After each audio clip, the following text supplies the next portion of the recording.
Chapter 2. The Way of Knowledge. Sanjaya said, to him who was thus overwhelmed with pity and sorrowing, and whose eyes were dimmed with tears, Madhusudana spoke these words. The blessed Lord said, in such a crisis, whence comes upon you, O Arjuna, this dejection, Noarian, disgraceful, and contrary to the attainment of heaven? Yield not to unmanliness, O son of Pritha. Ill does it become you. Cast off this mean faint-heartedness and arise, O scorcher of your enemies. Arjuna said, but how can I, in battle, O slayer of Madhu, fight with arrows against Bhishma and Drona, who are rather worthy to be worshipped, O destroyer of foes? Surely it would be better even to eat the bread of beggary in this life than to slay these great-hearted masters. But if I kill them, even in this world, all my enjoyment of wealth and desires will be stained with blood. And indeed, I can scarcely tell which will be better, that we should conquer them, or that they should conquer us. The very sons of Dhritarashtra, after slaying whom we should not care to live, stand facing us. With my nature overpowered by weak commiseration, with a mind in confusion about duty, I supplicate you.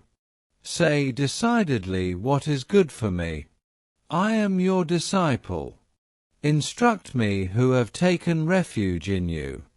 I do not see anything to remove this sorrow which blasts my senses, even were I to obtain unrivaled and flourishing dominion over the earth, and mastery over the gods. Sanjaya said, having spoken thus to the Lord of the senses, Gudakesha, the scorcher of foes, said to Govinda, I shall not fight, and became silent. To him who was sorrowing in the midst of the two armies, Hrishikesha, as if smiling, O descendant of Bharata, spoke these words. The blessed Lord said, you have been mourning for them who should not be mourned for. Yet you speak words of wisdom. The truly wise grieve neither for the living nor for the dead. It is not that I have never existed, nor you, nor these kings. Nor is it that we shall cease to exist in the future. As are childhood, youth, and old age, in this body, to the embodied soul, so also is the attaining of another body. Calm souls are not deluded thereat.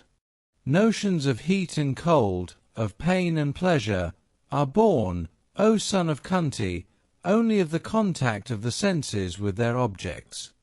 They have a beginning and an end. They are impermanent in their nature. Bear them patiently, O descendant of Bharata. That calm man who is the same in pain and pleasure, whom these cannot disturb, alone is able, O great amongst men, to attain to immortality. The unreal never is. The real never is not. Men possessed of the knowledge of the truth fully know both these. That by which all this is pervaded, that know for certain to be indestructible. None has the power to destroy this immutable. Of this indwelling self, the ever-changeless, the indestructible, the illimitable, these bodies are said to have an end. Fight, therefore, O descendant of Bharata. He who takes the self to be the slayer, and he who takes it to be the slain, neither of these knows. It does not slay, nor is it slain. This is never born, nor does it die. It is not that, not having been, it again comes into being. This is unborn, eternal, changeless, ever itself.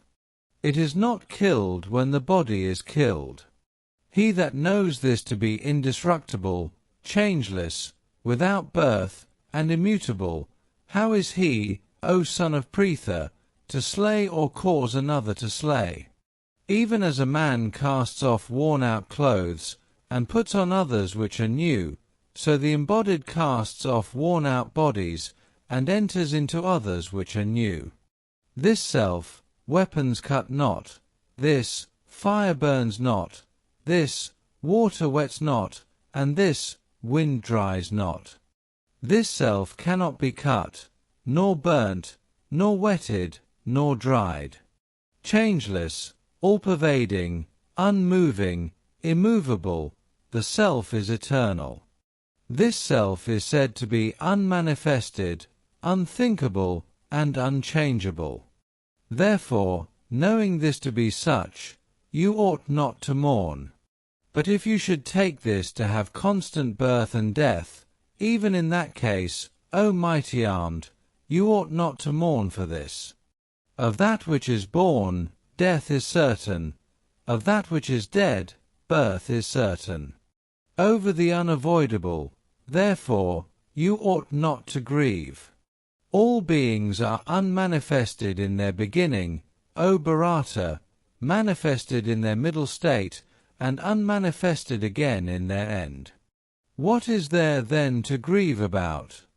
Some look upon the self as marvelous. Others speak of it as wonderful.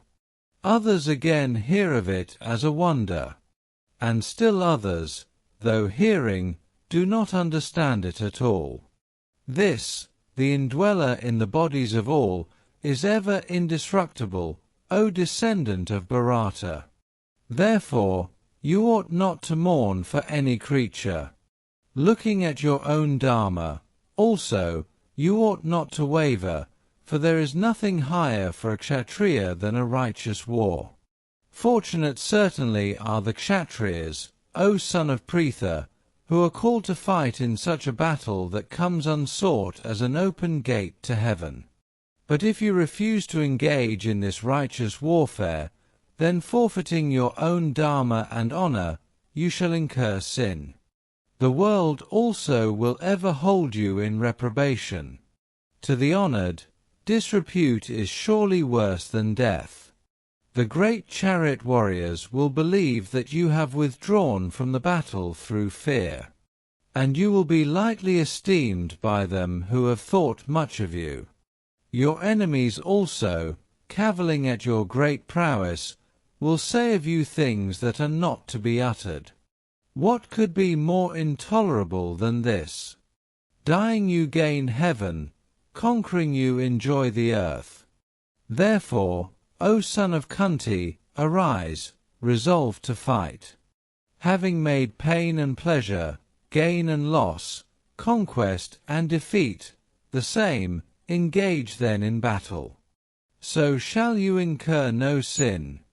The wisdom of self-realization has been declared unto you.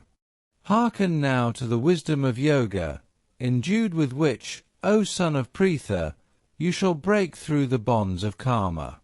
In this, there is no waste of the unfinished attempt, nor is there production of contrary results.